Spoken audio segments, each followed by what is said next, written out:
रूसी राष्ट्रपति Putin Ukraine जंग में अब आर पार के मूड में है। यूक्रेन को पश्चिमी देशों से मिल रही मदद से जंग लगातार लंबी खींच गई है।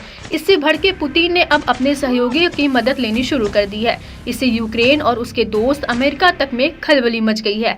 यूक्रेनी राष्ट्रपति जेलेंस्की ने तो दावा कर दिया है कि नॉर्थ कोरिया के 10,000 जवान रूस की सेना में शामिल होने जा रहे हैं। ये सभी सैनिक यूक्रेन से हो रही लड़ाई में रूस के लिए लड़ेंगे। जेलेंस्की ने कहा कि ये सिर्फ यूक्रेन ही नहीं बल्कि सभी के लिए हानिकारक हो सकता है। जेलेंस्की ने कहा कि वे उन देशों से कड़ी प्रतिक्रिया की उम्मीद कर रहे हैं जिन्होंने माना कि उत्तर कोरिया रूस यूक्रेन युद्ध में शामिल हो रहा है। जेलेंस्की ने अपने दावे की पुष्टि के लिए कई वीडियो का भी हवाला दिया, जिसमें उत्तर कोरिया रूस को न सिर्फ सैन्य साजो सामान भेज रहा है बल्कि तैनाती के लिए तैयार रहने के लिए सैनिक भी भेज रहा है। जेलेंस्की ने कहा कि दुर्भाग्य से उत्तर कोरिया के आधुनिक युद्ध के लिए ट्रेनिंग होने के बाद अस्थिरता और खतरा काफी बढ़ सकता है। जेलेंस्की ने आगे कहा कि अगर दुनिया अब भी चुप रहती है, हमें उत्तर कोरिया के सैनिकों से उसी तरह से फ्रंट लाइन पर भिड़ना पड़ता है जिस तरह से हमें ईरान के शाहिद ड्रोन से खुद को बचाना पड़ा। तो इससे निश्चित रूप से दुनिया में किसी को भी कोई फायदा नहीं होगा। इससे युद्ध और लंबा खींचेगा। उत्तर कोरिया की हरकतों का मतलब है कि वास्तव में यूक्रेन के खिलाफ युद्ध में एक और देश की सीधी एंट्री। गौरतलब है कि पिछले हफ्ते ही जेलेंस्की ने उत्तर कोरिया और रूस की बढ़ती नजदीकियों पर चिंता जताई थी।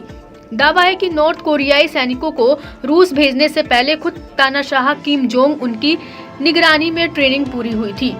बताया जा रहा है कि आने वाले समय में और ज्यादा उत्तर कोरियाई सैनिक रूस भेजे जाएंगे। ऐसी अटकलें हैं कि कुल 12,000 सैनिकों को रूस भेजे जाने की योजना है।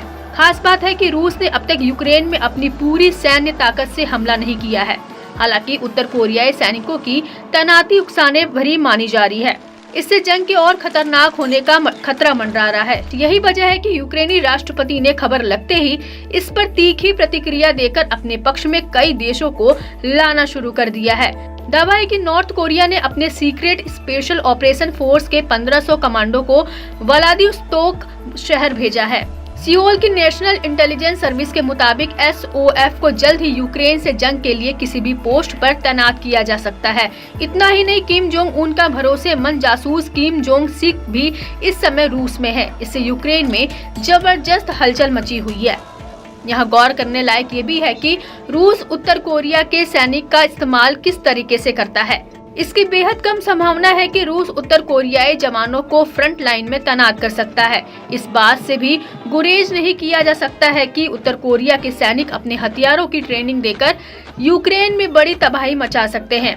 ऐसे में अगर उत्तर कोरिया के सैनिक वाकई रूसी सेना में शामिल करके उन्हें यूक्रेन में तैनात किया जाता है तो जंग के परिणाम बदल सकते हैं।